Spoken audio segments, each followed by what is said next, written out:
Rebeca Vasconcelos, seja bem-vinda, tá? Também dou as boas-vindas a todas as escolas, às famílias que estão aqui participando, aos nossos colaboradores. É um momento muito enriquecedor, justamente nesse momento que vivemos, né, em que cada vez mais utilizamos dos artefatos e ferramentas tecnológicas, a questão da cultura digital. Como é que você está, Rebeca? Tudo bem com você? Tudo bem, boa noite, Pablo, boa noite a todos. Hoje é uma live bem especial, porque além das escolas, além dos nossos colegas de educação, nós temos famílias também participando. Então, sejam todos muito bem-vindos. Espero que vocês gostem da live de hoje. Bom, Rebeca, cultura digital, né? O nome por si só já causa aquele fervoroso todo, porque cultura é o reflexo do comportamento social das pessoas. E o digital é amparado pela questão dos artefatos. E nesse momento, mais do que nunca, a gente está tendo que perceber aí uma mudança de comportamento coletiva, social, individual, do aumento exponencial desses usos tecnológicos. E aí a gente tem que sempre dar esse apoio tanto para a família, que é um dos eixos principais, como para a escola, como também para o nosso aluno, o aluno, aquele que mais consome, o nativo. O que você traz aí para a gente iniciar esse bate-papo muito interessante? Pablo, esse tema é um tema que tem tudo a ver com o momento que a gente está vivendo hoje, né? Eu acho que nunca na história da humanidade a gente esteve tão imerso em meio ao digital, né? Já fazia muito parte das nossas vidas para questões cotidianas, do trabalho, mas a gente nunca viu um movimento, né? Nunca foi necessário até um momento esse movimento, né, da educação toda, né, em todos os países está sendo feita dessa maneira digital, né, devido a esse momento de isolamento que nós estamos vivendo, né?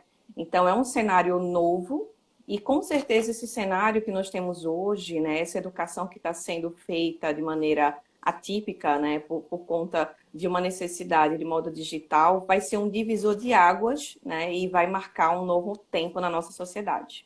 O que eu acho mais interessante, Rebeca, é que o nosso aluno, que é contemporâneo, que é nativo, né? Hoje a gente já tem vários tipos de nativo e um deles é o digital.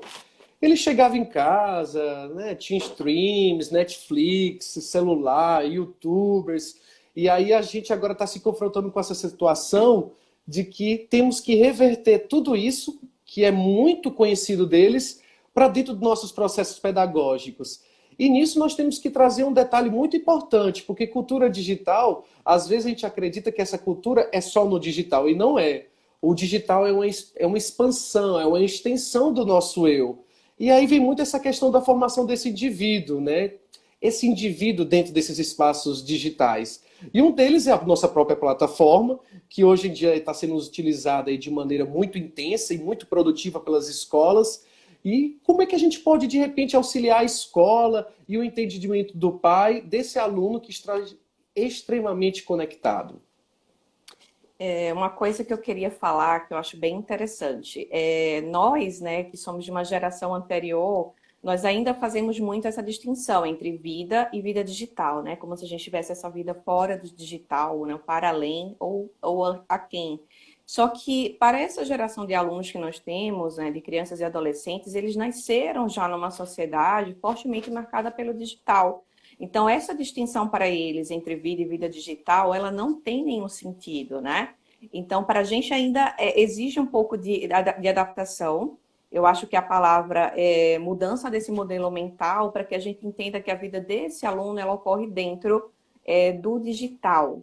Ele não faz essa distinção. A cultura digital é a cultura desse aluno. Ele pode até estar mais imerso nesse momento devido à necessidade, mas ele já vive uma vida digital anterior a esse momento que a gente está vivendo. Não só o aluno, né? Agora são as famílias, a escola, está todo mundo agora conectado dentro de casa, as tecnologias cada vez mais aproximando, e a escola, dentro desse grande desafio de poder garantir os processos de aprendizagem, né, dentro dessa questão de estar ou não estar. Na verdade, a escola, apesar de o aluno estar mais inserido, a escola agora que está inserida dentro desse lar, dessa família, desse aluno.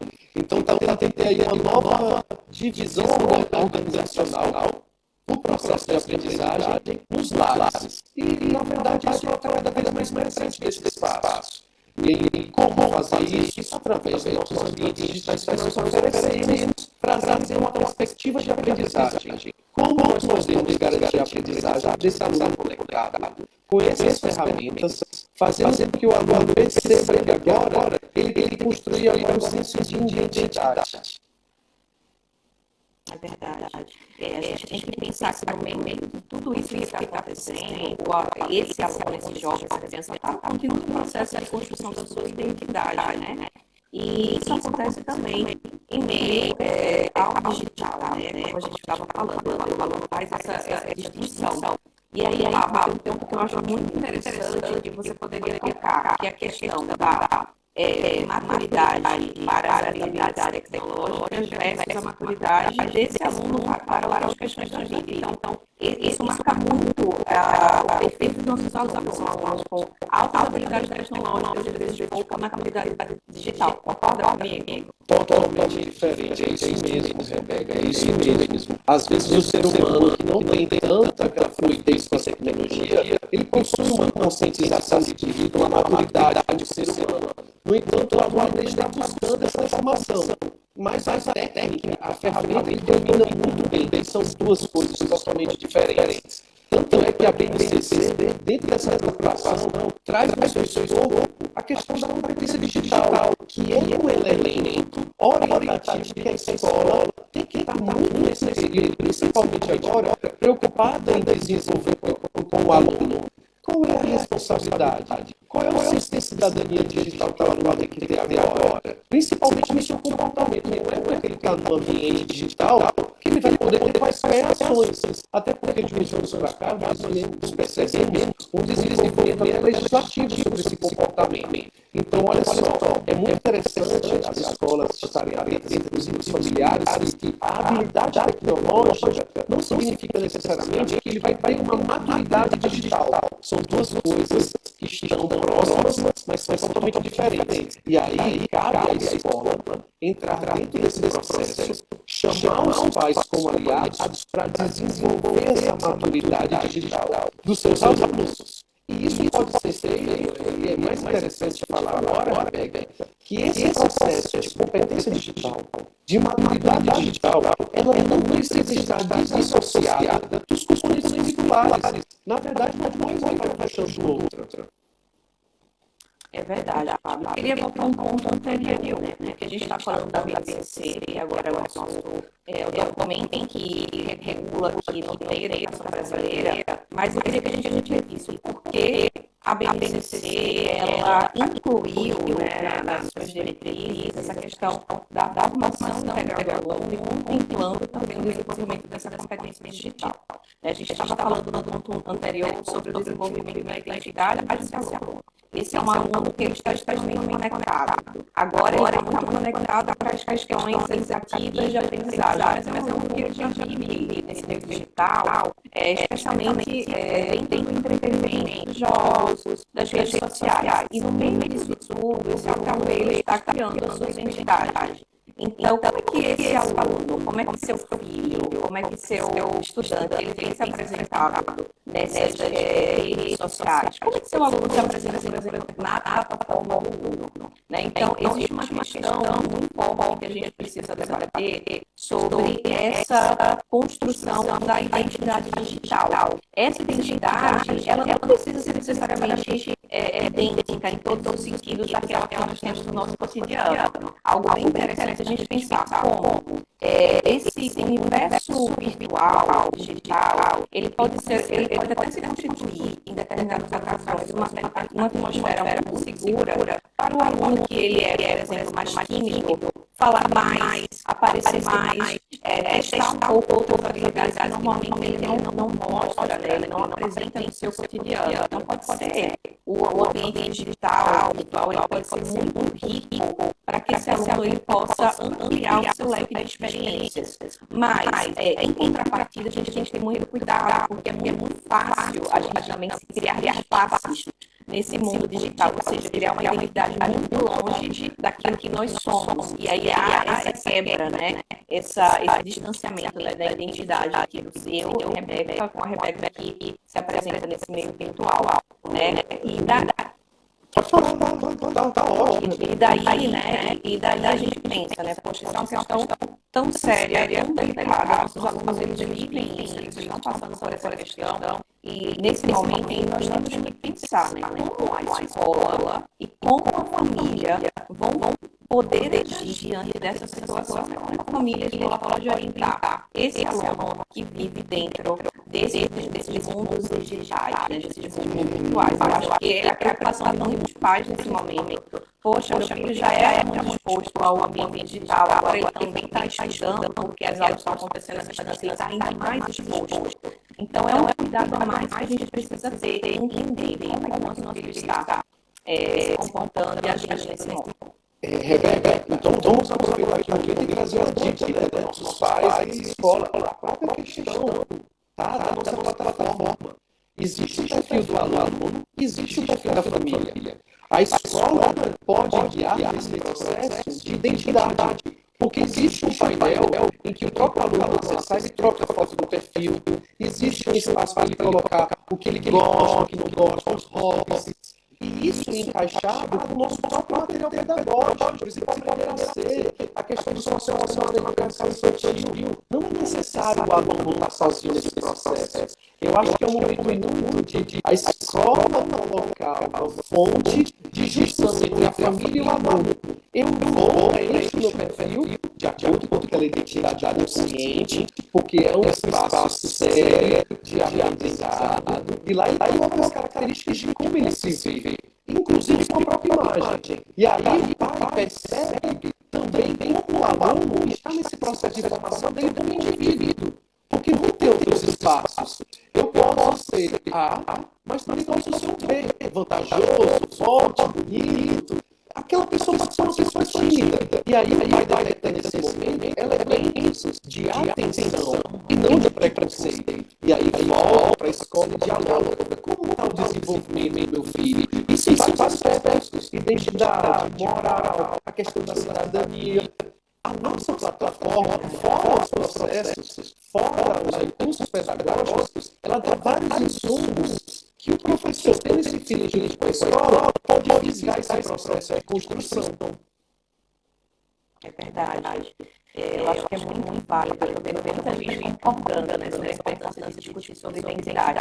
Eu acho que uma dica que é bem importante para as famílias, eu quero dar, e para as escolas também, ao invés de só confrontar esse aluno diante das escolhas que ele faz nesse mundo digital, por que não buscar entender, né? Então, ao invés de dizer isso está certo, isso está errado, não faça isso, não faça aquilo, por que não perguntar o porquê? Por que você posta essa foto? Por que você se apresenta dessa forma? Por que o seu nickname, por que o nome do seu avatar é esse? Então, buscar o alter ego, então buscar entender esse aluno, como ele se comporta, porque ele está intimamente ligado a esse cidadão, esse sujeito que está sendo construído. Então, ao invés de simplesmente dar regras, dar normas, o melhor que a gente pode fazer é estimular esse aluno a desenvolver esse senso crítico. Olha, mas você acha que isso é legal? Falar dessa pessoa usando um perfil que não é o seu perfil verdadeiro, um perfil fake, falso, é legal? Qual é o impacto disso? Se a gente estimula esse senso crítico no aluno, na formação da sua identidade, ao invés desse aluno ele simplesmente seguir as nossas regras, como pai na escola, ele mesmo vai construir esses mecanismos de autorregulação para saber aquilo que é certo e que é errado, né? O que é agir eticamente, o que não é agir eticamente. Porque, no final das contas, Fábio, o que a gente faz quando ninguém está olhando? E o mundo digital é muito fácil manter o anonimato. Então, eu acho que o caminho para o diálogo, né, da escola com esse aluno, da família com esse aluno também. Você falou uma coisa muito importante, Rebeca, que linda com a preocupação que a escola tem em avaliar certos trechos, digamos assim, do seu currículo para preparar esse aluno para uma sociedade que não é mais o futuro, é hoje. Você falou uma questão de analisar. É isso mesmo, é desenvolver o espírito crítico e analítico. O que é que eu estou usando? Para que eu estou usando? O porquê de eu estar usando? tá? Isso acontece principalmente hoje, porque não há controle. Nunca na história, Rebeca, e eu expando isso para todos os colegas que estão nos acompanhando, nunca na história tivemos um momento tão propício de aproximação de tantas gerações distintas. E essa quantidade de informação é muito aquela questão daquele, nem mas daquele conceito, né? De um aprendente experiente e um experiente aprendente. O pai tem essa formação, essa maturidade da moral. A escola tem esses estudos. E o aluno tem conhecimento do manuseio da ferramenta. Eu vejo como 3 pecinhas que se encaixando, nós podemos dar um, e quem sabe até mesmo o processo de evolução da nossa educação como um todo. Está na hora do professor entender, nossa, meu aluno tem um canal do YouTube. Nossa, mas esse tem uma intencionalidade pedagógica. Por que não nos juntar e potencializar para a pedagógica, para o coletivo? Faz sentido, né? É verdade. Faz sentido, né? E aí eu retomo o que nós estávamos falando sobre a BNCC, né? O que a BNCC, ela colocou em suas competências gerais, né? A competência digital, para ser trabalhada de uma forma crítica, reflexiva e significativa, não é de qualquer forma, né? Então, isso está lá, não é por acaso, é porque o mundo, nesse novo mundo que está se configurando, essa sociedade contemporânea, ela precisa que essas pessoas, esses novos cidadãos, eles tenham essa competência digital de forma crítica, significativa e reflexiva muito bem desenvolvida. Só que para a escola lidar com o desafio, ela vai precisar reestruturar o seu currículo. Eu sei que muitas escolas já estão vivendo esse momento de reestruturação do seu currículo, planejando, algumas já fizeram. E é fundamental que a escola tenha nesse novo currículo os direcionamentos, né? As ideias de como é que ela vai fazer, ela vai lidar com a aplicação digital desses alunos, né? Não pode ser simplesmente uma questão de nota de rodapé, né, desse novo currículo, precisa estar entre os elementos centrais desse novo currículo, né? Esse aluno desenvolver esse senso ético, né? Esse aluno saber viver nesse mundo, em meio a esse mundo digital, atuar de forma crítica. E aí uma frase que eu queria enfatizar, eu queria que todos vocês prestassem atenção. A escola, ela deve educar sobre a cultura digital, mas ela também precisa usar a cultura digital para educar. Tá? É uma via de mão dupla. Se eu só educar sobre a cultura digital, mas não usar a cultura digital para educar os meus alunos, eu não estou desenvolvendo a experiência. Isso não vai ser significativo para o meu estudante. O aluno precisa vivenciar. A escola precisa ter uma proposta que seja real, que seja concreta. Investigativa, criativa. E com os pais, né, Rebeca? E com os pais, porque agora nós temos esse ator tá lá dentro de casa, os pais. É verdade. E uma coisa, Pablo, eu sei que mais cedo ou mais tarde alguém vai perguntar pra gente, né? Vai te perguntar. Tá, então dá uma dica, qual é o modelo que eu devo seguir para trabalhar com a cultura digital? Não tem modelo único. São vários modelos possíveis. Esse modelo precisa ser construído dentro de cada escola, em parceria com a sua comunidade escolar. São seus próprios alunos, suas famílias. Não tem receita para isso. É um momento de abrir mesmo espaço para conversa, para o diálogo e pensar como nós vamos educar os nossos alunos, os nossos filhos para essa sociedade que ela cada vez mais caminha para o digital. Né? Então, eu acho que é um excelente espaço de diálogo. E aproveitando que a família ela já está em contato muito direto com a escola, né, e a escola com a família, algo que pode ser feito nesse momento ao invés de essa interação entre escola e família, para tratar somente da aprendizagem do aluno, claro, essa é a parte essencial, mas por que não também valer essa interação que está ocorrendo hoje entre as escolas e a família para discutir temas tão importantes como essa educação para a cultura digital, né? Por que não trazer os professores, trazer os psicólogos, trazer esses gestores para discutir isso, né, Pablo? E aí eu preciso fazer referência a um dos nossos pilares, que é a questão do ambiente digital, né, de um projeto inovador.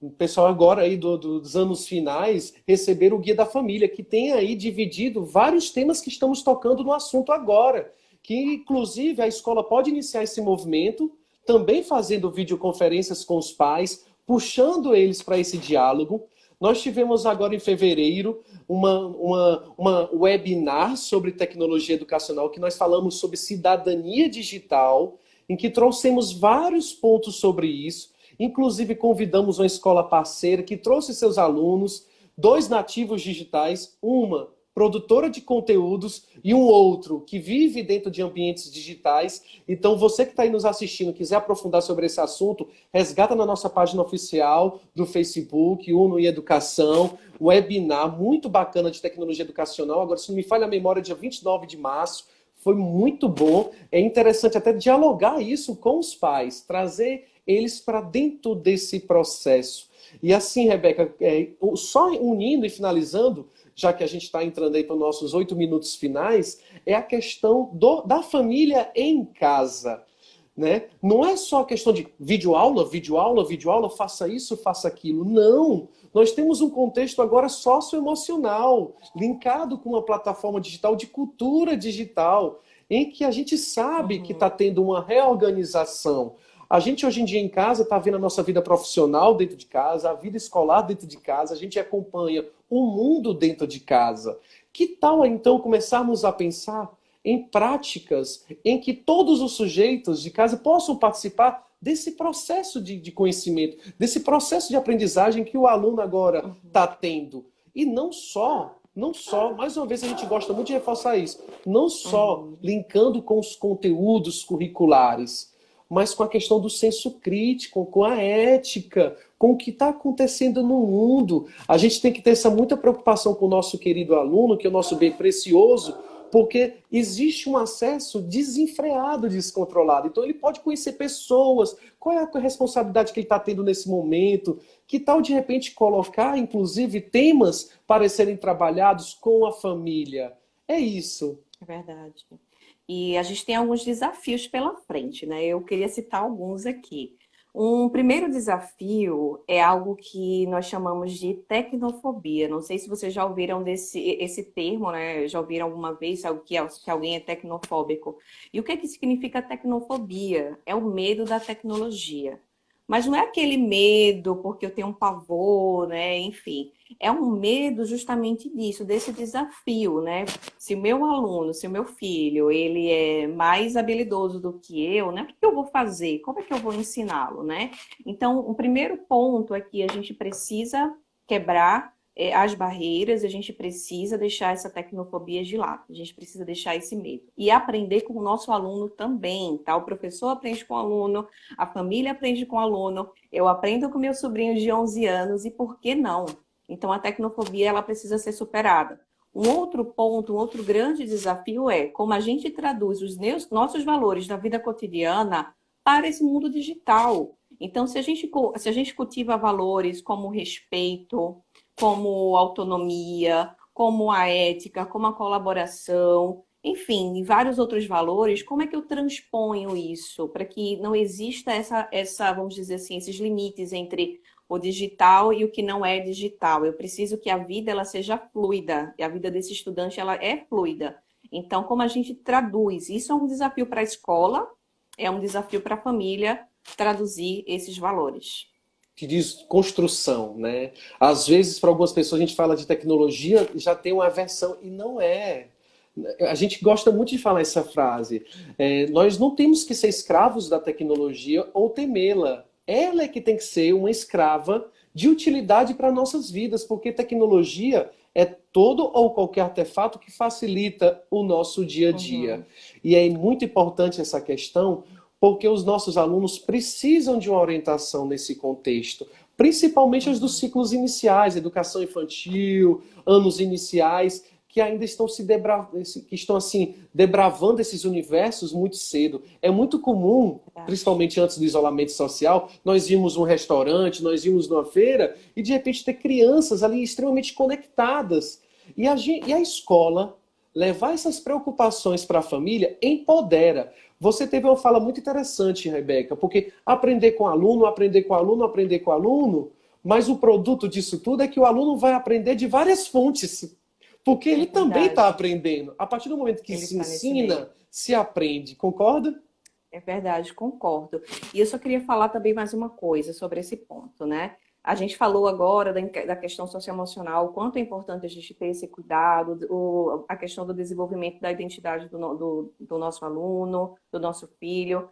E algo que a gente precisa refletir é, com a cultura digital, com a tecnologia, nós não podemos ser emocionais ou passionais, nós precisamos ser racionais.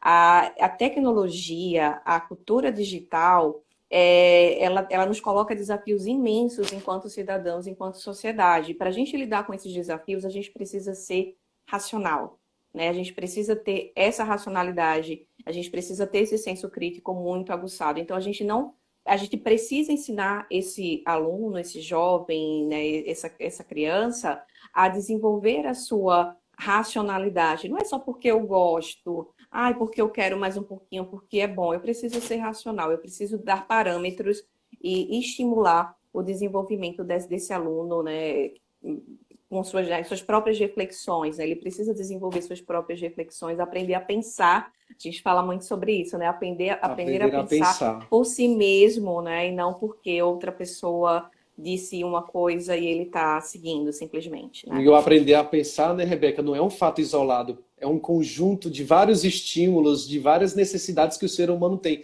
Estávamos, inclusive, conversando mais cedo, pensando aqui algumas práticas para compartilhar com as escolas. De repente, em algum momento desses componentes curriculares, dar uma pausa e, de repente, colocar aí uma atividade sobre a questão de análise de fake news, que é uma coisa que está muito evidente hoje em dia. Será que o nosso aluno tem capacidade de, por exemplo, pesquisar a fonte daquela informação? Será que, junto com os pais, com a família, não poderiam, de repente, investigar esse processo? Como é que é possível validar isso?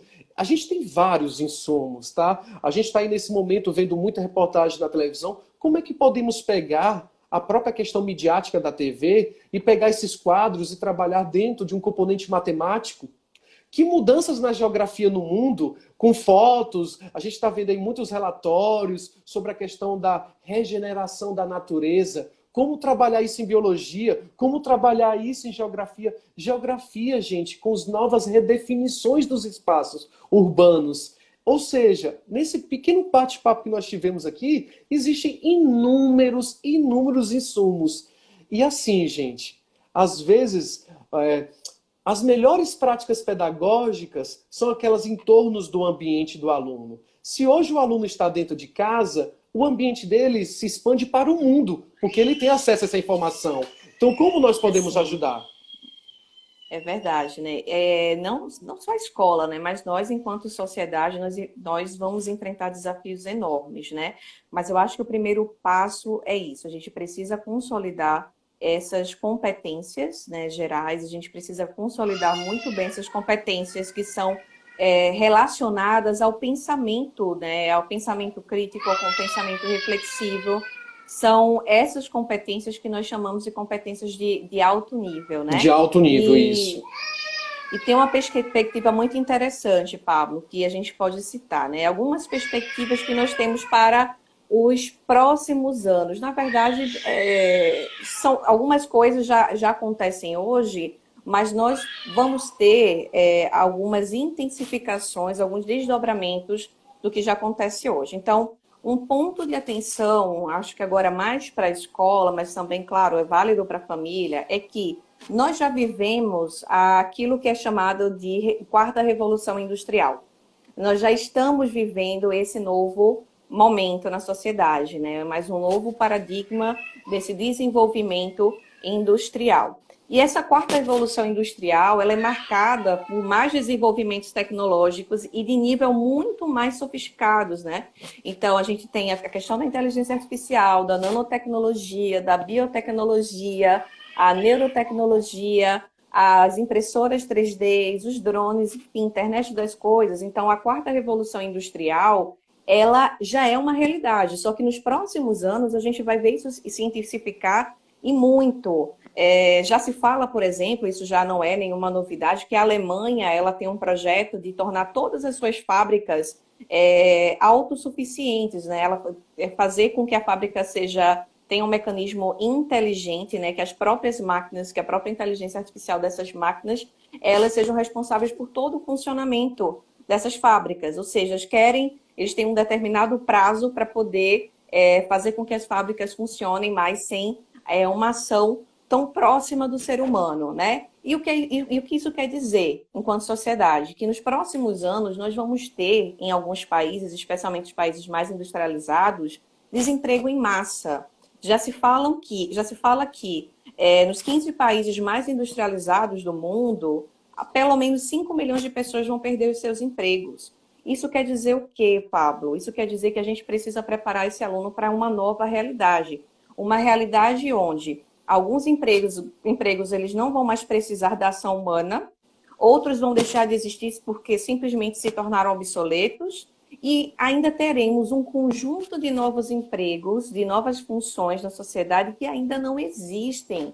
Então, imagina o desafio da escola. Eu estou formando alunos que vão estar no mercado de trabalho daqui a 20 anos, daqui a 15 anos, e atuando em profissões que ainda não existem, né? Então, isso é um desafio enorme. E eu faço um alerta aqui muito importante. A escola precisa entender a quarta revolução industrial.